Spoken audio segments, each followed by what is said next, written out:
No Game, No Life, Volume 1, Prologue, Part 2. I'm pooped. Gonna sleep. Hey, wait. If you go, who's gonna heal? You can do it, brother. Well, theoretically, yes. If, in addition to the two characters I'm controlling with my hands, I control the two characters you abandoned with my feet. Hang in there. Wait, please, Shiro. I beg you. If you sleep now, everyone, well, mainly, I'm gonna die. Ah, dang it. Fine, I'll show you. By now, the sister had stacked 5 empty noodle cups. In other words, this was the 5th day the siblings' banter had continued without sleep. As the sister lay her head on a console to sleep, ignoring her brother's desperate but resigned cry, a sound entered her ear. Bink! It was the tablet telling her they got mail. Brother, mail. Your brother's busy playing 4 characters on 4 different screens. What do you want him to do? Manipulating 4 mice dexterously with both hands and both feet. This was all the brother could say as he whirled around the controls for the party of 4 like a lone dervish. I mean, it's probably just spam. Forget it. Maybe it's from a friend. Of whose? Of yours? That's a good one. I think my beloved sister just fired off some snark that cuts into my very core. I hope you get why I didn't say mine. Well, it's probably spam anyway. Wait, are you gonna sleep or not? If you're not gonna sleep, help me! I'm gonna die. The brother, sorta. To repeat, 18, unemployed, virgin, unpopular, socially incompetent, video game vegetable. Not that he was proud of it, but the idea that someone like him, who not only couldn't get a girlfriend, but couldn't get a friend, could possibly have a friend category in his list of email senders, could be rejected out of hand. It appeared that this applied to his sister, Shido, as well. What a pain. Still, Shido mustered her consciousness that was about to give in to sleep and rose. If it was just spam, then whatever. But if it was spam for a new game, that couldn't be missed. Brother, where's the tablet? 3 o'clock, second pile, under the 4th porn game from the top. God, my feet are gonna grab on each other. Ignoring her brother's groans of suffering, Shido followed his directions, fished through the pile, found it. Perhaps you ask why a pair of shut-ins would need a tablet, but that is a silly question. Of course, for games. On the other hand, there was another way that this pair was using it. They had countless accounts and email addresses for their countless games. So, while reserving their PCs, mostly for gaming, they had the tablet syncing with their over 30 email accounts so they could check their email. You could call this efficiency first, or just dumb. The sound was bink. That's a notification for a 3rd main address. This one, right? Showing her monstrous memory ability, Shido placidly dug through their email. And, as in the background, her brother, apparently having actually emerged victorious in a real-time battle controlling 4 characters alone, let out a large whoop. She read the email. One new message. Dear blank. The sister tilted her head. It wasn't especially unusual for blank, that is Sorta and Sheeta, to receive email. Requests for matches, requests for interviews, inflammatory challenges. There were plenty, but this. Brother. Whatever could it be? My beloved, sick and twisted sister who just claimed she was going to sleep to force her brother to face a game alone, bound by physical restrictions, and didn't even go to sleep? This. As if she hadn't even heard her brother's sarcasm, she showed him the email on the screen. Huh? The heck's this? It seemed the brother was also recognized there. Was something special about the email. Save, okay. Drops, okay. He made sure his progress was saved, successfully, and then closed the window for the first time in 5 days. He opened a mail client on the PC, and he squinted. How do they know blank is a brother and sister? Indeed, the brother knew that the people online claiming blank was more than one person. But that wasn't the problem. The body just contained this one sentence with her URL. Dear brother and sister, don't you ever feel you were born into the wrong world? The heck's this? The words were a little, no, quite creepy. And the URL was unfamiliar. There was no country code like .jp at the end. It was just a URL, such as led to our specific page script, a direct link into a game. What do you want to do?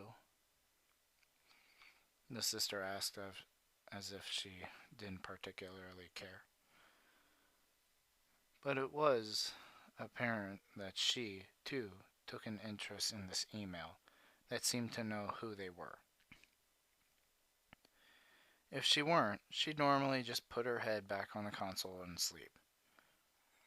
She left the decision to her brother, because she recognized it as his field, that is. Trying to play mind games.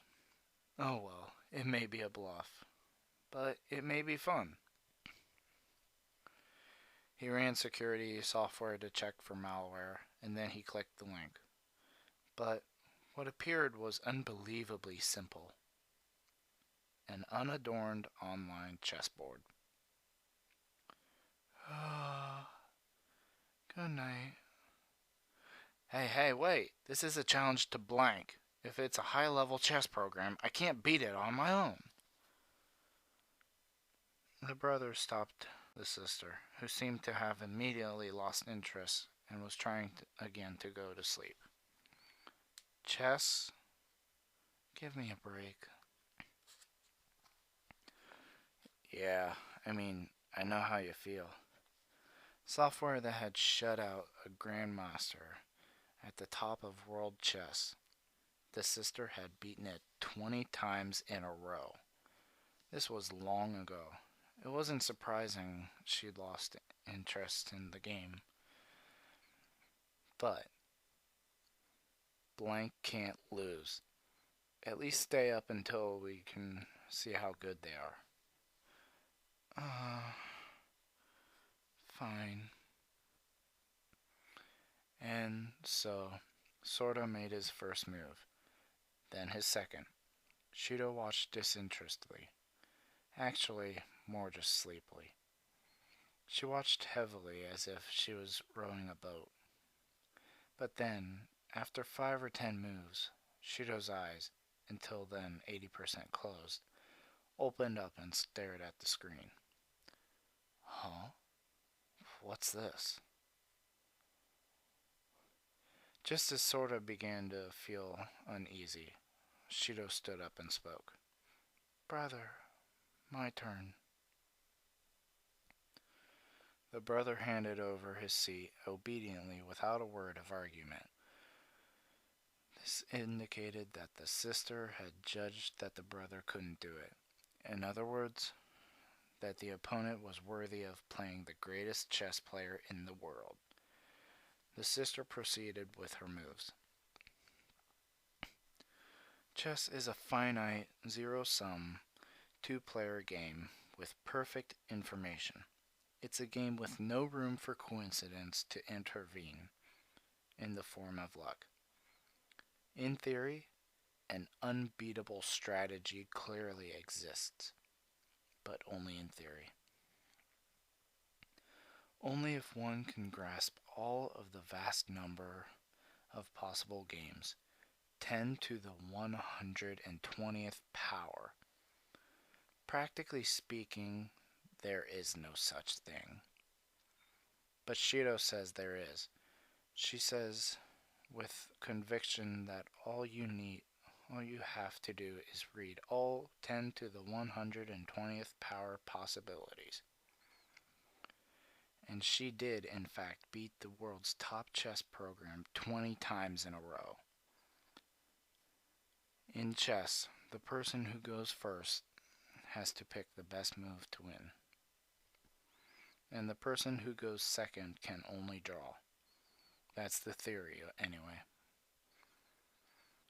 She played this game again against a program that goes through 200 million possibilities a second. She won 20 times in a row, alternating who went first, demonstrating the imperfections of the program. And yet, no way. She opened her eyes in surprise. Meanwhile, however, her brother was noticing something strange about the way things were going. Calm down. What it is the player's human. Huh?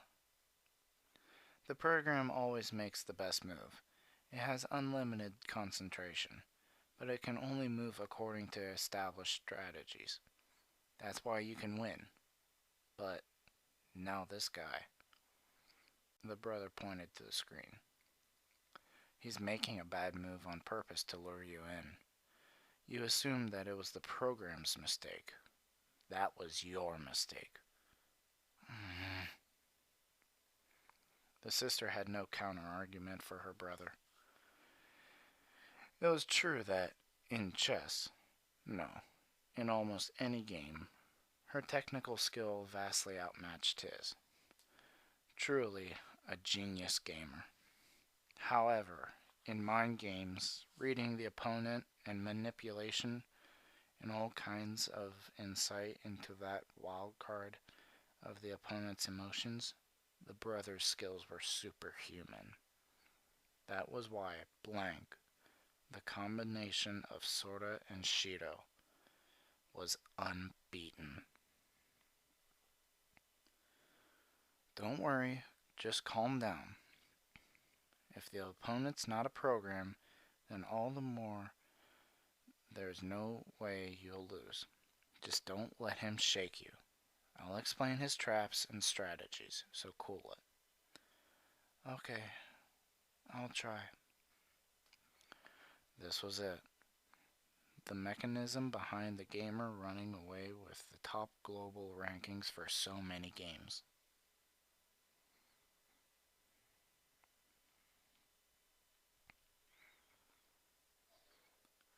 This game, played without time control, extended over 6 hours.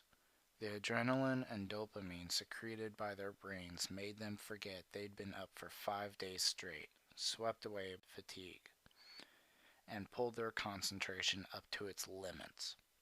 6 hours, yet the battle felt as if it took days.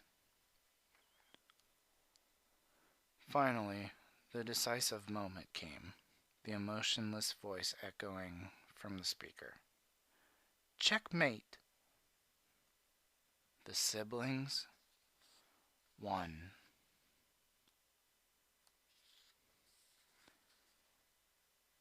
After a long silence,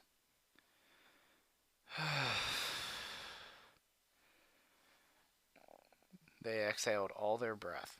It spoke to a match that such as to make them forget to breathe. When they were finally done, they laughed. Wow, it's been so long since I played a game this hard. It's the first time I've even seen you think a game was hard.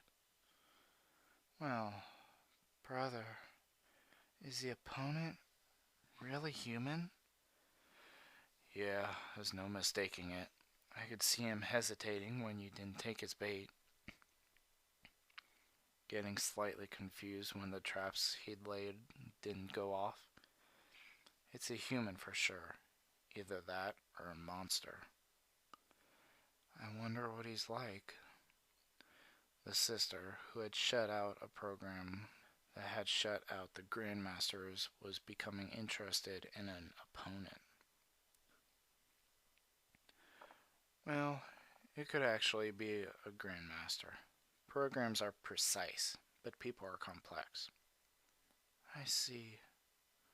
In that case, next, I want to play Shoji with the Ryo. I wonder if the Ryo is open to playing online. Well, we'll give it some thought. As they conversed, grinning with the feeling of satisfaction produced by endorphins after a match, it happened again. Bink! The sound of another email notification. Must be our opponent just now. Come on, open it up. Okay. And what the email said, it was just this. Marvelous. With skills like that, surely you must find it hard to live in this world.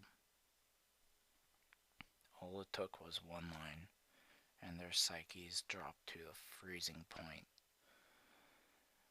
Behind the two who had just unleashed a raging battle toward the LED display in organic light, the sounds of the fans of the PCs and game equipment. Countless wires wriggling across the floor, scattered trash, strewn off clothes, a space hidden from the sense of time, stopped by the curtains blocking out the sun, isolated from the world. 6 tatami mats worth of cramped space. That was their world. All of it. Bitter memories bounded over the backs of their brains.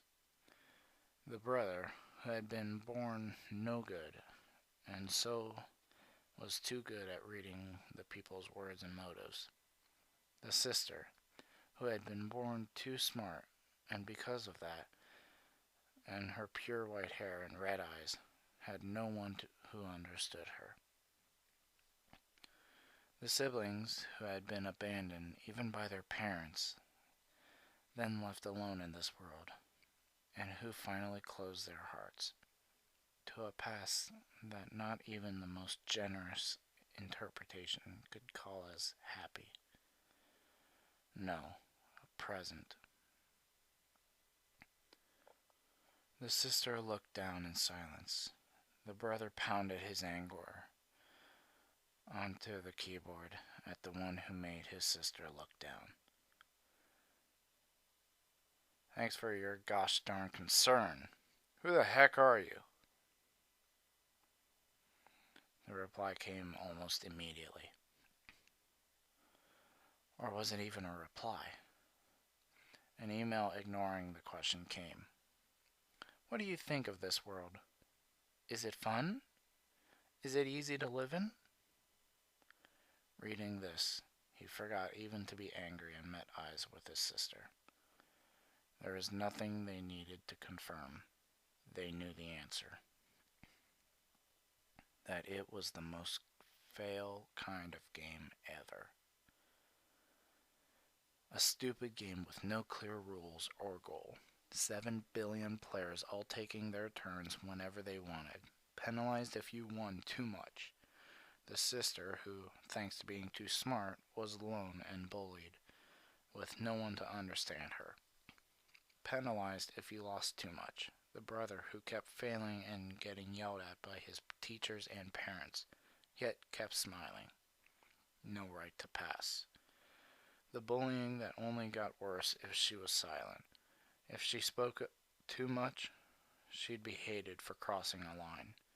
He'd be hated for seeing through to people's true motives. No way to tell the goal, see the stats, or even identify the genre. Even if you followed rules that were set out, you'd be punished. And worst of all, those who just ignored the rules stood at the top in smug mode. Compared to his life that failed, any other game was just too easy. Buttle.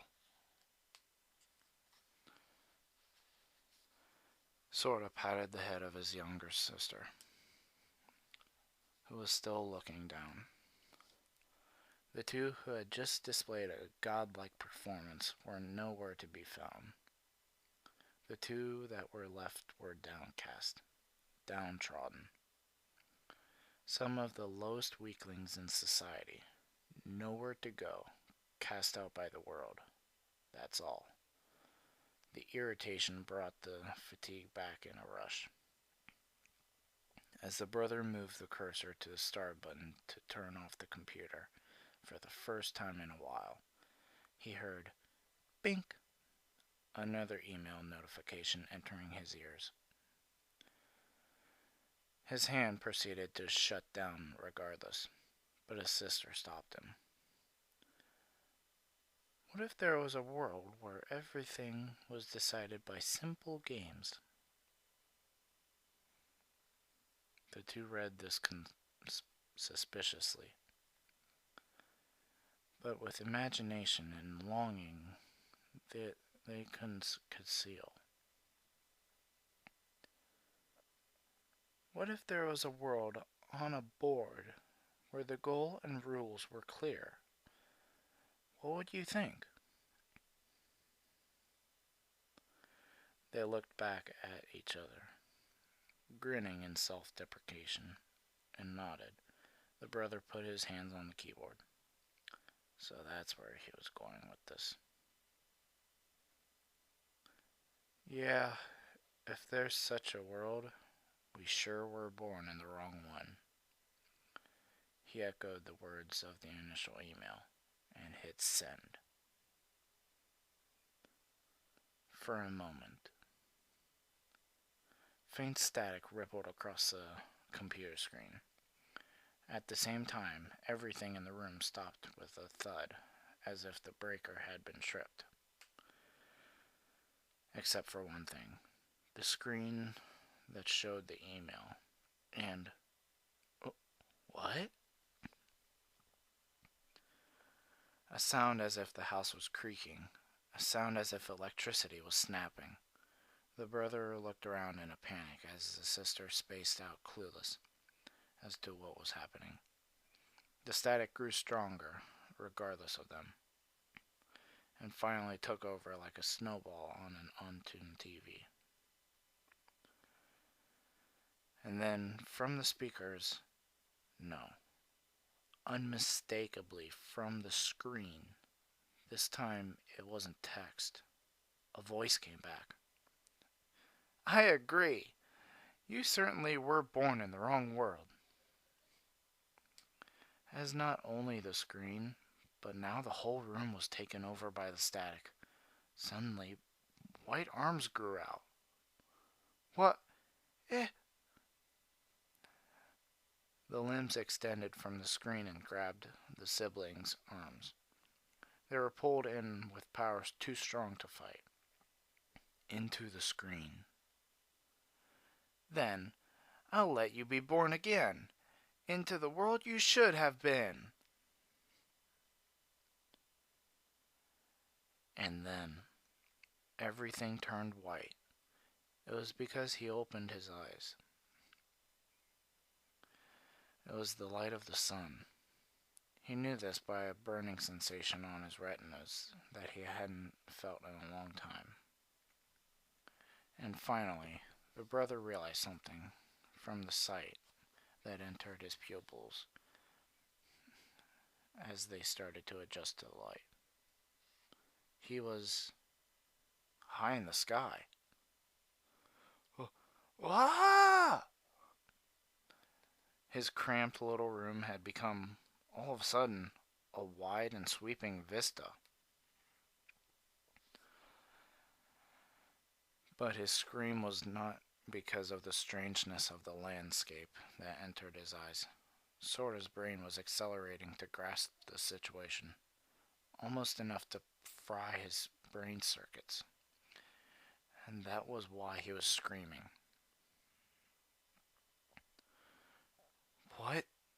What the heck? No matter how you looked at it, no matter how many times, in the sky was a floating island. No matter how many times he second-guessed his eyes and head, out of the limits of his vision, flying through the sky, was a dragon. The giant chess pieces visible deep in the mountains beyond the horizon were giant enough to throw off perspective. It belonged in a game, a fantasy landscape. This was clearly not a landscape from the Earth he knew. But most important, from the clouds sweeping under his eyes, he realized that the feeling of weightlessness was because he was falling, that they were unmistakably in the middle of a skydive with no parachute. Taking all this in and turning his shriek to, "Oh, I'm about to die!" Conviction took the brother all of 3 seconds. But then his tragic conviction was broken through by a voice ringing out resoundingly beside them. "Welcome to my world!" Before the grand and strange landscape, a falling boy spread his arms wide and beamed. "This is the utopia you've dreamed about. This board. The world on a board. A world where everything is decided by simple games. That's right, even people's lives and countries' borders." She was maybe 10 seconds behind Sora. Shido, seeming to have finally grasped the situation, opened her eyes wide and grabbed onto her brother, looking as if about to cry. Who are you?" Shido raised a cry of protest with all her strength, yet as if whispering. But the boy went on smiling happily and said, "Me? Well, I live over there." As he said it, he pointed to a giant chess piece beyond the horizon, such as Sora had seen. "I suppose if I were to put it in the terms of your world, I'm God, I guess." He said this with a cute charm, sticking his index finger to his cheek, the self-described God. "But what difference does that make now?" Whatever. Hey, whatever you're supposed to do. The ground's coming. Ah, Shido! Drawing Shido's hands into his chest, Sora put himself beneath her. Though the gesture was questionably meaningful, Shido shrieked into Sora's body with a muted cry. Meanwhile, the boy who claimed to God told them gently, "I hope to see you again, probably not too long in the future." With that, their light went out.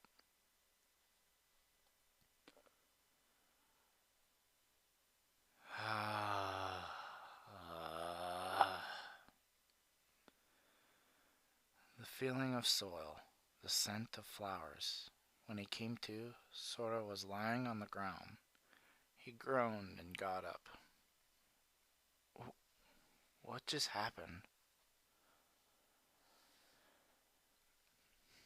A dream? Sora thought so, but didn't say it. What a weird dream.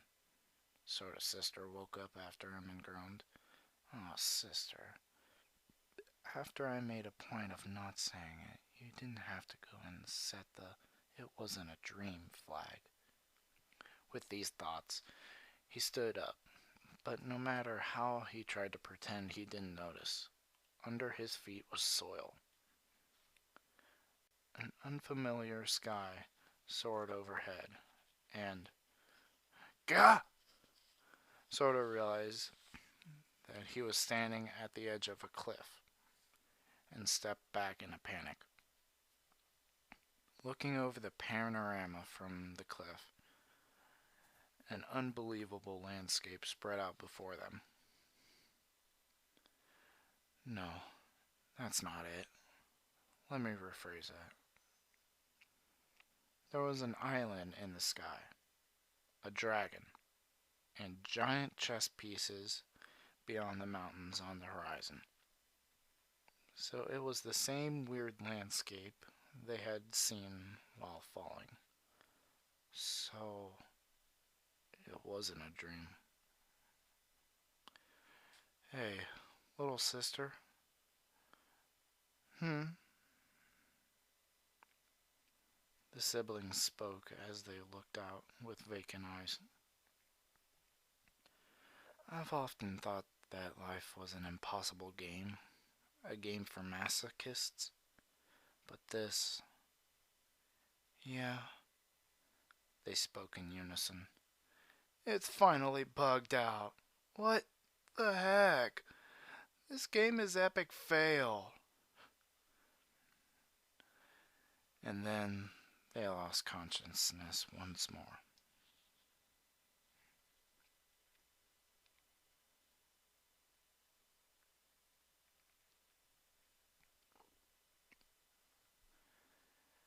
Have you heard a rumor that goes like this?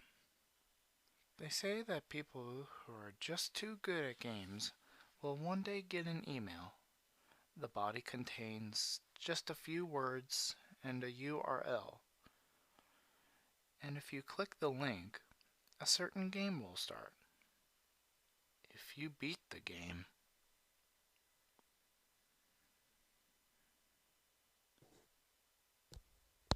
they say you disappear from this world, and then an urban legend of being invited to another world. Do you believe it?